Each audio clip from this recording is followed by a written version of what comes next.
este rato que vamos a compartir.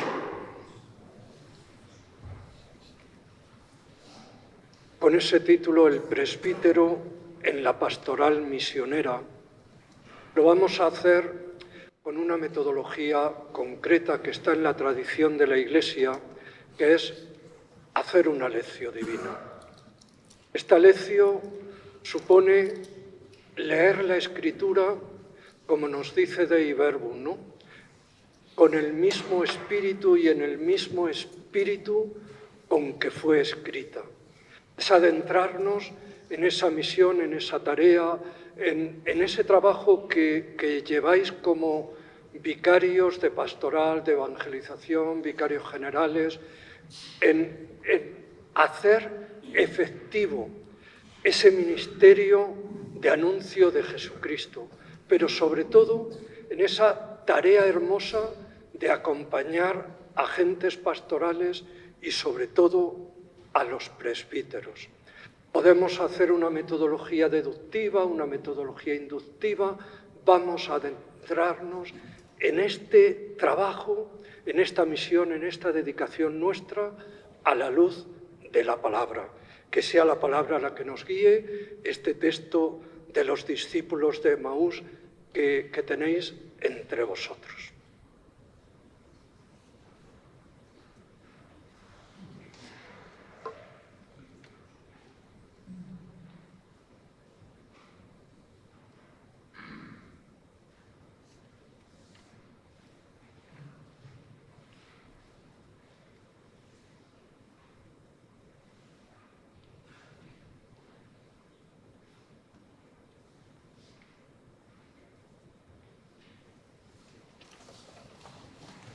El Señor esté con vosotros. Y con tu espíritu. Lectura del Santo Evangelio según San Lucas. Gloria a ti, Señor. En aquel tiempo, aquel mismo día, el primero de la semana, dos de los discípulos de Jesús iban caminando a una aldea llamada Emaús, distante de Jerusalén unos 60 estadios. Iban conversando entre ellos de todo lo que había sucedido. Mientras conversaban y discutían, Jesús en persona se acercó y se puso a caminar con ellos, pero sus ojos no eran capaces de reconocerlo. Él les dijo: ¿qué conversación es esa que traéis mientras vais de camino? Ellos se detuvieron con aire entristecido y uno de ellos, que se llamaba Cleofás, le respondió: ¿eres tú el único forastero en Jerusalén que no sabes lo que ha pasado allí estos días? Él les dijo: ¿qué? Ellos le contestaron: lo de Jesús el Nazareno, que fue un profeta poderoso en obras y palabras, ante Dios y ante todo el pueblo. ¿Cómo lo entregaron los sumos sacerdotes y nuestros jefes para que lo condenaran a muerte y lo crucificaron? Nosotros esperábamos que él iba a liberar a Israel, pero con todo esto ya estamos en el tercer día desde que esto sucedió. Es verdad que algunas mujeres de nuestro grupo nos han sobresaltado, pues habiendo ido muy de mañana al sepulcro y no habiendo encontrado su cuerpo, vinieron diciendo que incluso habían visto una aparición de ángeles que dicen que está vivo. Algunos de los nuestros fueron también al sepulcro y lo encontraron como habían dicho las mujeres, pero a él no lo vieron. Entonces él les dijo: qué necios y torpes sois para creer lo que dijeron los profetas. ¿No era necesario que el Mesías padeciera esto y entrara así en su gloria? Y comenzando por Moisés y siguiendo por todos los profetas, les explicó lo que se refería a él en todas las Escrituras. Llegaron cerca de la aldea a donde iban, y él simuló que iba a seguir caminando, pero ellos lo apremiaron diciendo: quédate con nosotros, porque atardece y el día va de caída. Y entró para quedarse con ellos. Sentado a la mesa con ellos, tomó el pan, pronunció la bendición, lo partió y se lo iba dando. A ellos se les abrieron los ojos y lo reconocieron, pero él desapareció de su vista. Y se dijeron el uno al otro: ¿no ardía nuestro corazón mientras nos hablaba por el camino y nos explicaba las Escrituras? Y levantándose en aquel momento, se volvieron a Jerusalén, donde encontraron reunidos a los 11, con sus compañeros, que estaban diciendo: era verdad, ha resucitado el Señor y se ha aparecido a Simón. Y ellos contaron lo que les había pasado por el camino y cómo lo habían reconocido al partir el pan.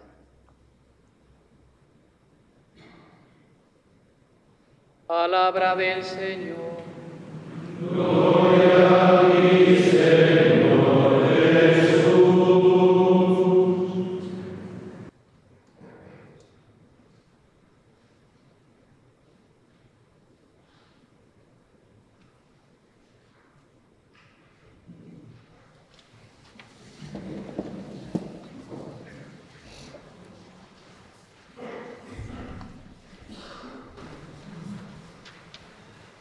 Es un texto conocido, muy conocido.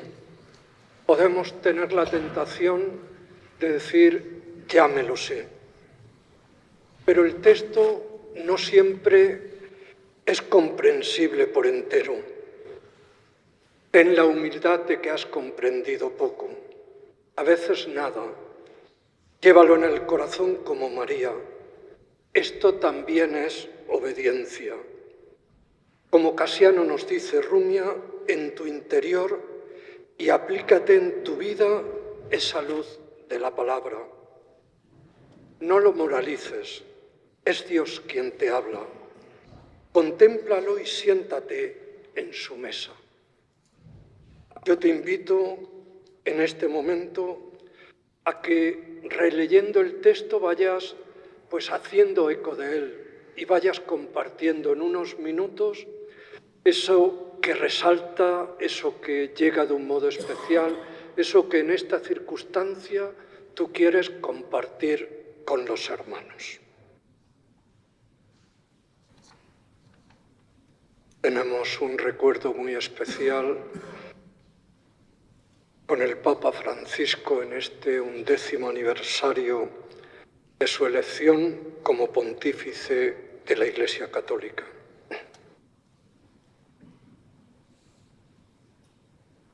Medita, tú le preguntas. En la narración de los discípulos de Emaús, Lucas nos cuenta cómo debería ser el auténtico paradigma de toda experiencia pascual en las encrucijadas de la historia. Y en primer lugar ahí os pongo una espiritualidad sacerdotal en un cambio de época. El versículo 13 nos cuenta que hay una vuelta atrás en imágenes y en escenas. Gente decepcionada, de camino, mientras abandonan Jerusalén. Hablan y caminan juntos, esa imagen sinodal de la Iglesia. Se acerca a Jesús en persona, pero su decepción les impide reconocerlo. Se acerca el Maestro, auténtico guía, capaz de hacerte preguntas. ¿De qué veníais hablando por el camino? Los versículos 17-19, donde Jesús profundiza en su experiencia. Quieren que lleguen hasta el fondo de la cuestión, que no se queden en la superficie y que se pregunten los porqués. El camino de los discípulos desde Jerusalén hasta Emaús es también un viaje interior. Jesús les ayuda a llegar al corazón de lo que están viviendo. Les hace los interrogantes adecuados. Pide que le cuenten qué ha sucedido, que saquen afuera ese amargor que llevan por dentro.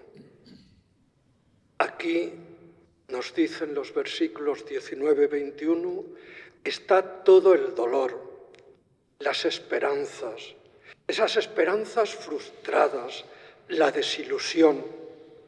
Jesús no es lo que esperaban.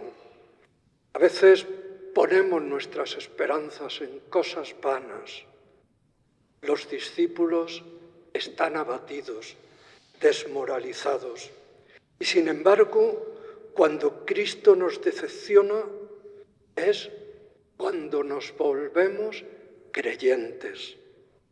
Él no es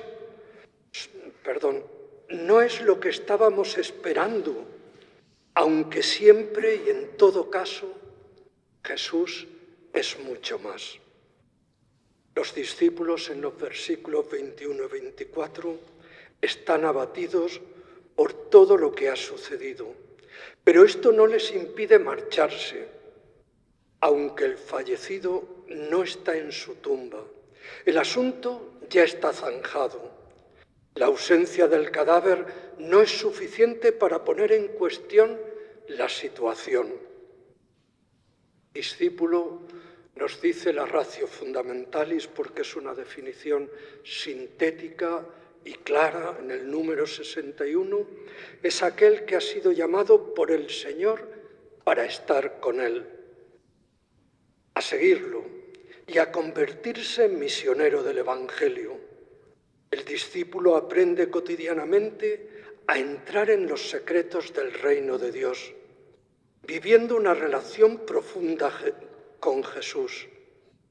Este permanecer con Cristo implica un camino pedagógico espiritual que transforma la existencia para ser testimonio de su amor en el mundo.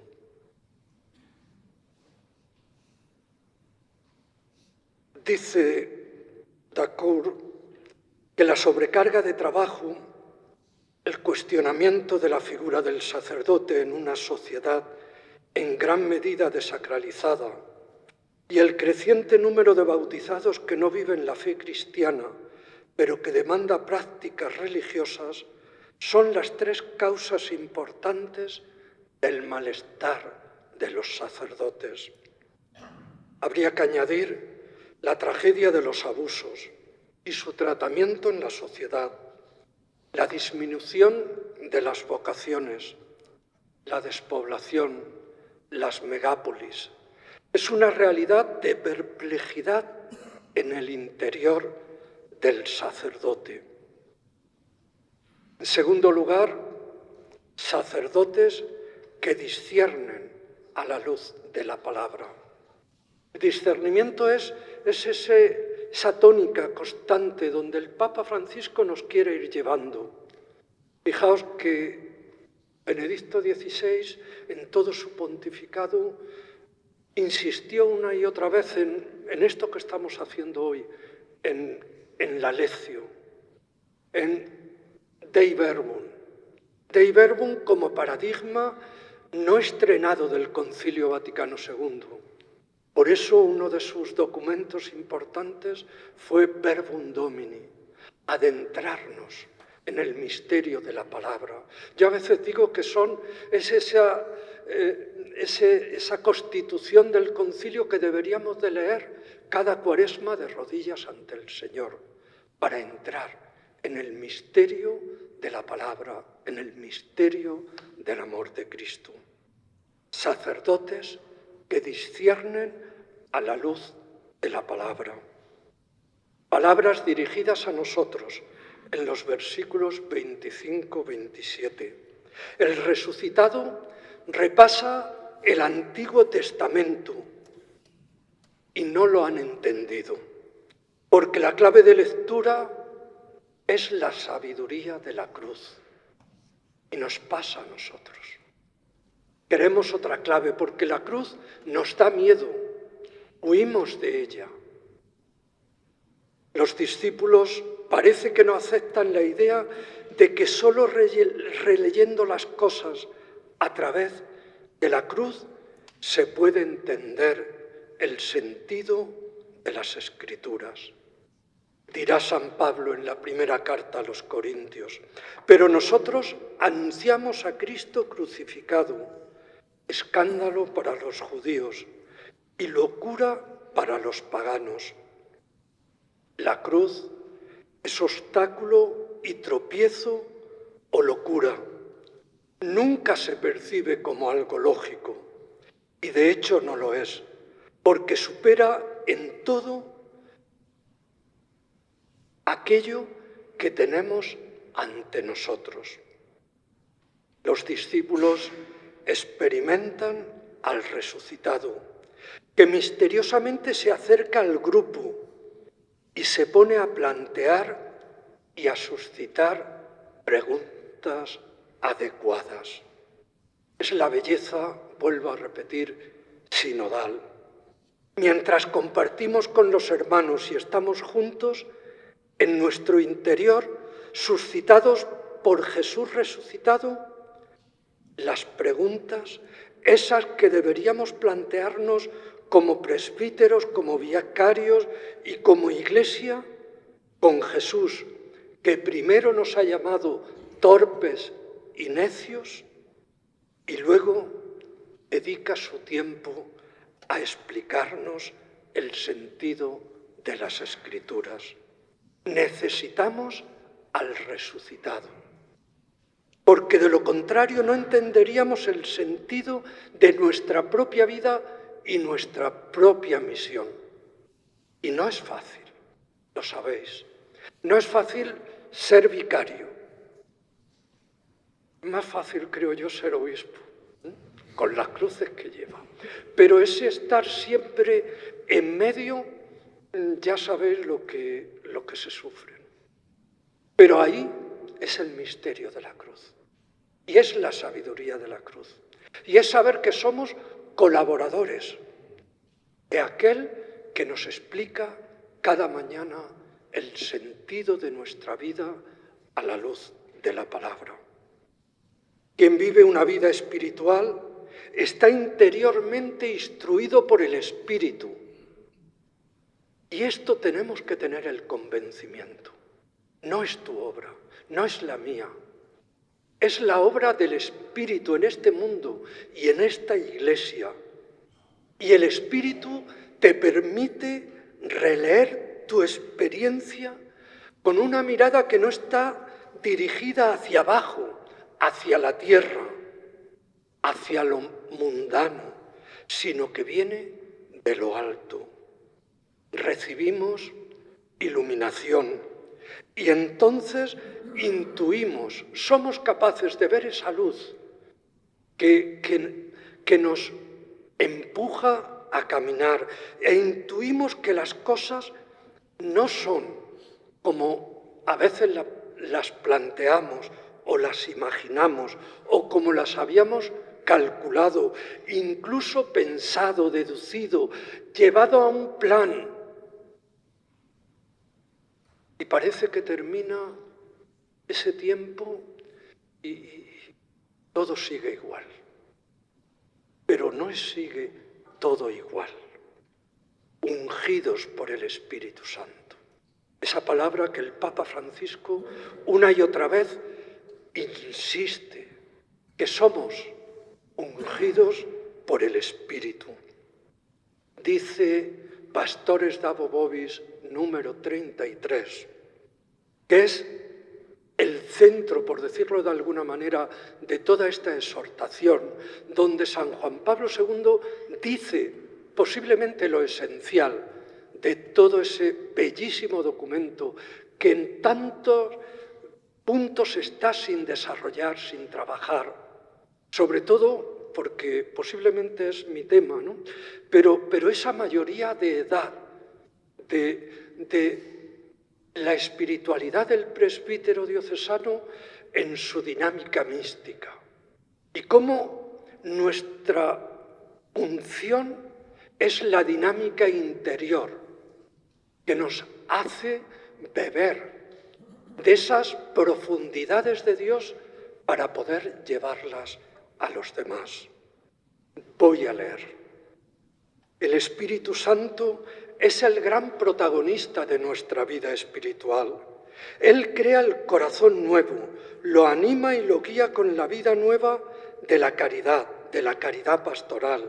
Para el desarrollo de la vida espiritual es decisiva la certeza de que no faltará nunca al sacerdote la gracia del Espíritu Santo como don gratuito y como mandato de responsabilidad.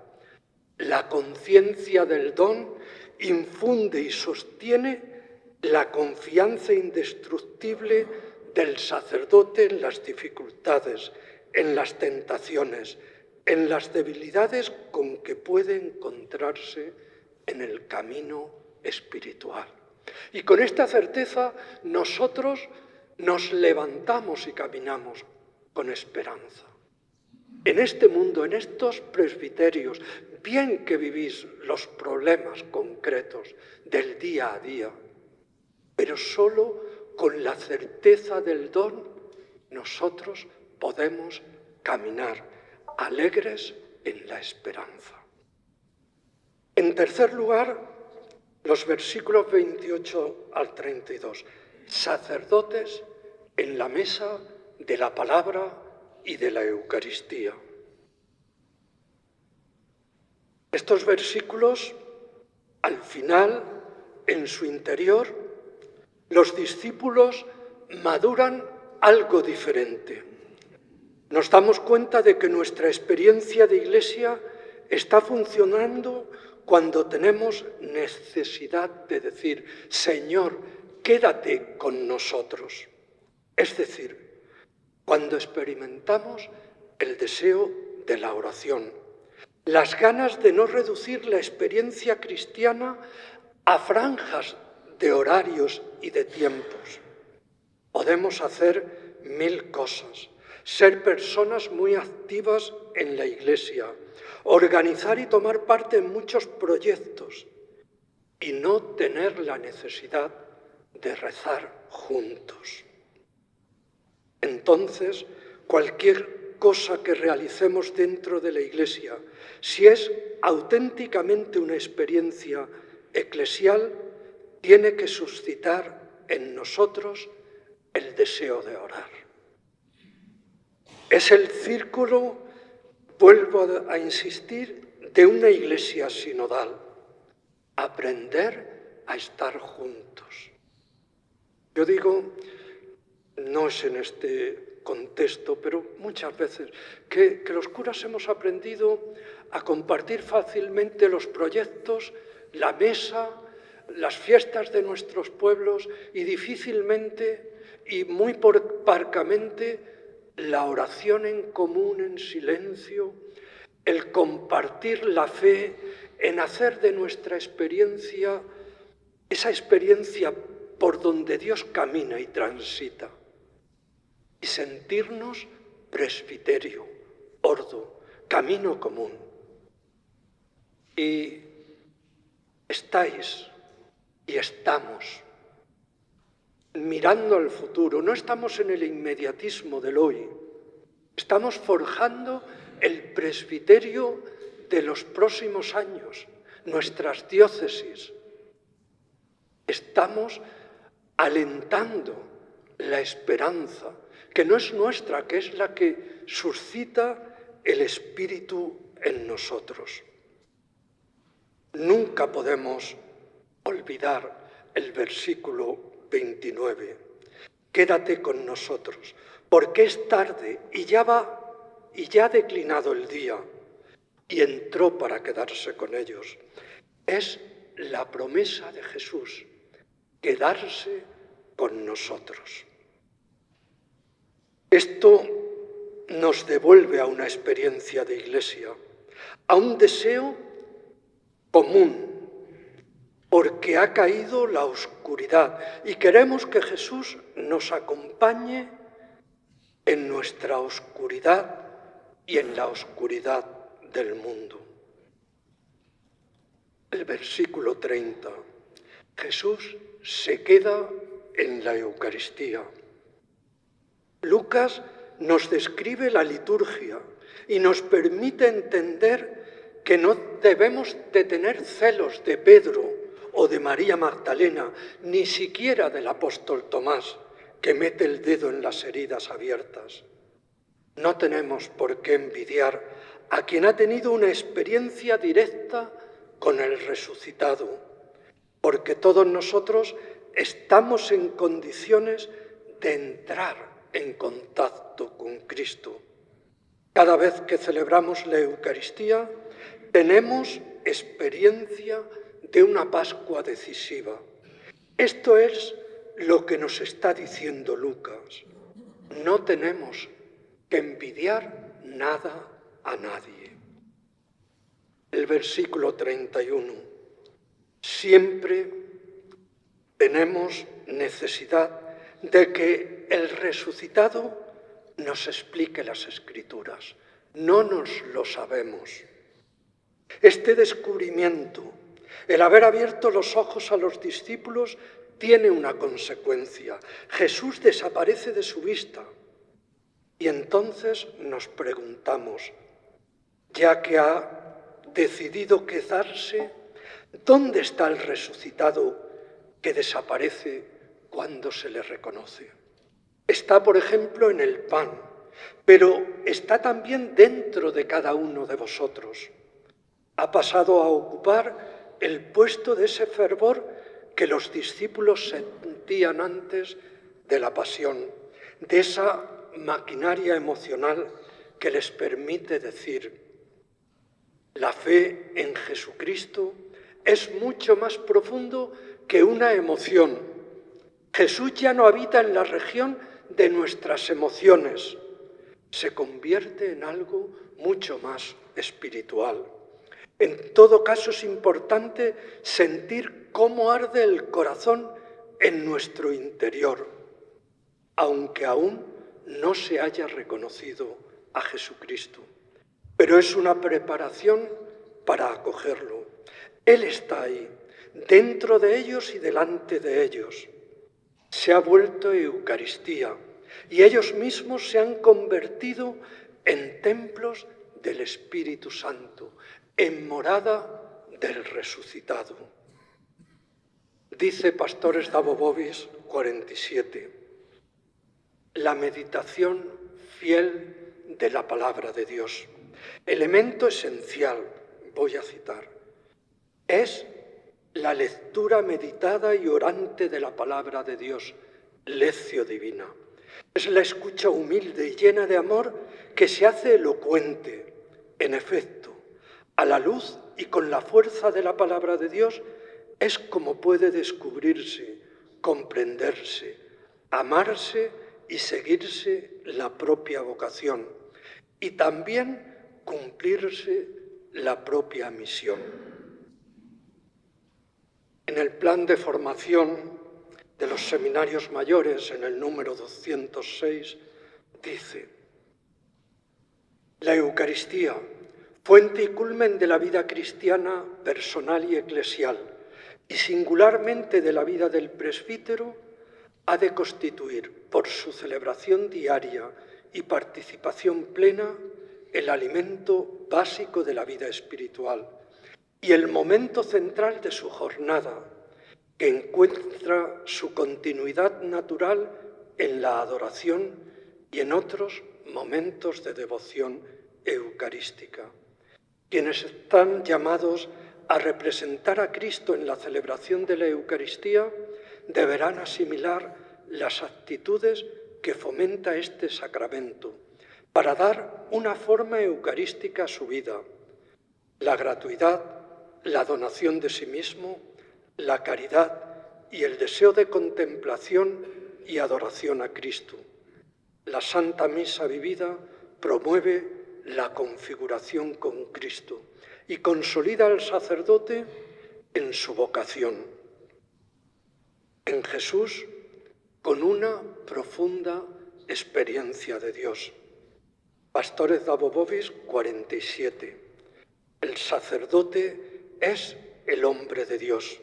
En ese camino místico que os decía antes, el que pertenece a Dios y hace pensar en Dios, los cristianos esperan encontrar en el sacerdote no solo el hombre que los acoge, que los escucha con gusto y les muestra una sincera amistad, sino también y sobre todo un hombre que les ayuda a mirar a Dios y subir hacia Él. Y finalmente, discípulos misioneros. Toda verdadera oración, versículos 33 y 34, mueve a la evangelización, mueve al servicio. Los discípulos de Emaús dan la vuelta y todos nosotros somos como los discípulos de Emaús. En el último versículo, ellos lo cuentan todo. Evangelii Gaudium 91. La misión se revela como el hilo conductor que unifica, anima, vivifica y permite al sacerdote vivir el propio ministerio en plenitud, en cuanto que está llamado a tener un espíritu misionero, es decir, un espíritu verdaderamente católico, que partiendo de Cristo se dirige a todos para que se salven y lleguen al conocimiento de la verdad. Como dirá, sobre todo en todo aquello que fue aparecida y que ha tenido esa plasmación en Evangelii Gaudium, un nuevo paradigma. Discípulos en misión, discipulado y misión. Y decía Bergoglio, el Señor es el mejor pastor porque es el mejor discípulo, el que escucha siempre la palabra del Padre y sabe que el Padre lo escucha a él. De la certeza del agrado del Padre, Jesús saca las fuerzas para cumplir su misión hasta el extremo de la cruz. Ser buen discípulo, la obediencia atenta y amorosa a la voz del Padre constituye la identidad más honda de Jesucristo. Esta obediencia unifica la escucha y la práctica de la palabra, unifica la persona, identidad y misión. Queríamos haber hecho una reunión por grupos, pero no nos vamos a mover porque cuesta mucho y perderíamos casi todo el tiempo que nos queda. Yo os invito que, tal como estáis, en los bancos donde estáis sentados, cada banco, con la dificultad que tiene, tengamos 10 minutos para dialogar cada uno de una de estas cuestiones que quieren adentrarse en aquello que hemos leído y en aquello que hemos meditado. Cómo acompañar el desencanto, el cansancio y las heridas de los sacerdotes en el ejercicio de su ministerio. Segundo lugar, cómo alentar una experiencia espiritual de discípulo misionero en las dinámicas diocesanas. Claves de espiritualidad sacerdotal en el hoy de nuestra misión sacerdotal.